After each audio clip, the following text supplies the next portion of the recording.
ہر بندے کا ایک مزاج ہوتا ہے نا. آپ میرے مزاج کے پابند ہوں یہ ضروری تو نہیں ہے، میں آپ کے مزاج کے پابند ہوں ضروری تو نہیں ہے. ہاں جب آپ کے اصلاح کا تعلق ہو، پھر مزاج نہ بھی ملتا ہو تو کوشش کریں اپنا مزاج شیخ کا بنائیں، ورنہ اس کے بغیر کامل نفع نہیں ہوگا. تو ہمیں اپنی طبیعت یہ ہے کہ حکیم الامت حضرت تھانوی رحمۃ اللہ علیہ فرماتے تھے اگر مجمع چھوٹا ہو تو نفع تام ہوتا ہے اور مجمع بڑا ہو تو نفع عام ہوتا ہے. اللہ کیسا جملہ ہے. حکیم الامت حضرت تھانوی فرماتے اگر مجمع چھوٹا ہو تو نفع تام ہوتا ہے اور اگر مجمع بڑا ہو تو نفع عام ہوتا ہے. یہ جب بندے زیادہ ہوں گے تو پھر فائدہ عمومی ہوگا، اور جب بندے تھوڑے ہوں گے تو پھر فائدہ ہوگا تھوڑا لیکن ہوگا مکمل. کیوں؟ اگر مثال ابھی ہم کمرے کے اندر بیٹھے ہیں، تب کمرے میں جتنے بیٹھے ہیں بھی نظر ہے آپ کیا کر رہے ہو، آپ کیسے بیٹھے ہو، سیدھی ہو کر بیٹھو. چونکہ آپ کو مجھ سے عقیدت ہے تو آپ شوق سے میری ڈانٹ سنیں گے، پتہ ہے کتنا فائدہ ہوگا. تو جب بندہ ہی 2000 میں کیسے پوچھوں گا کیسے بیٹھے ہو، کیا کر رہے ہو، یہ تو موبائل پہ میسج دیکھ رہے ہو، بیان سن رہے ہو، میں کیسے کہوں گا. اب تھانوی کیا فرماتے ہیں اگر مجمع چھوٹا ہو تو نفع تام ہوتا ہے اور مجمع زیادہ ہو تو نفع عام ہوتا ہے. ہمارے کعبے کے ملفوظات بہت عجیب تھے، ہم نے اپنے کعبے کو پڑھا نہیں، اس لیے اب اشکالات آتے ہیں اور جلدی پھسلنا شروع ہو جاتے ہیں. ہمارے کعبے بہت عجیب تھے. ہمارے جب علماء آتے ہیں تخصص کرتے ہیں سال پورا واپس جاتے ہیں، ظاہر ہر شاگرد اپنے استاد سے کہتا ہے جی استاد جی کوئی دعا فرمائیں، کوئی مجھے ہدایات دیں. مجھے جب بھی کوئی تخصص کر کے واپس جانے والا عالم کہتے ہیں نا ہدایات دیں، تو میں کہتا ہوں بھی ہدایات میں سے ایک ہدایت اور ایک میری دعا اور ایک میری خواہش یہ ہے کہ آپ کے ساتھ بندے بہت تھوڑے جڑیں، زیادہ نہ جڑیں. شروع میں آپ کے ساتھ بندے تھوڑے جڑیں، شروع میں تھوڑے جڑیں گے، آپ آہستہ آہستہ اوپر جائیں گے. تو یہ طرز نبوت ہے. شروع میں ایک بھی نہیں ہوتا، پھر ایک ہوتا ہے، پھر دو ہوتے ہیں، پھر مجمع بڑھتا چلا جاتا ہے.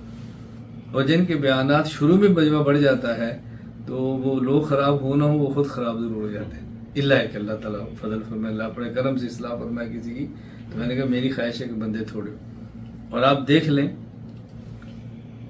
لیں کسی بھی محدث، کسی بھی مفسر، کسی بھی فقیہ اور کسی بھی شیخ اور کسی بھی بڑے سے بڑے آدمی کے جو شاگرد چمکے ہیں نا وہ وہی ہوتے ہیں جو شروع کے تھوڑے تھوڑے ہوتے ہیں. جب شروع میں ایک دو پڑھنے والے ہوتے ہیں اس کا پتہ ہوتا ہے ابھی اس کا نام کیا ہے، اس کے ابو کا نام کیا ہے، اس کا علاقہ کون سا ہے، اس کا گاؤں کون سا ہے. اور بس اوقات استاد اس گاؤں میں گئے بھی ہوتے ہیں چونکہ ہوتے ہی 2-3 ہیں. اور جب تعداد بڑھ جاتی ہے تو ایسا رش ہوتا ہے کہ پتہ بھی نہیں ہوتا ہے ہمارے مدرسے کا فاضل ہے بھی کہ نہیں ہے. شروع آپ خود رسول اکرم صلی اللہ علیہ وسلم کے صحابہ کرام دیکھ لیں، آپ کے سارے صحابہ ہمارے ایمان کا حصہ ہیں.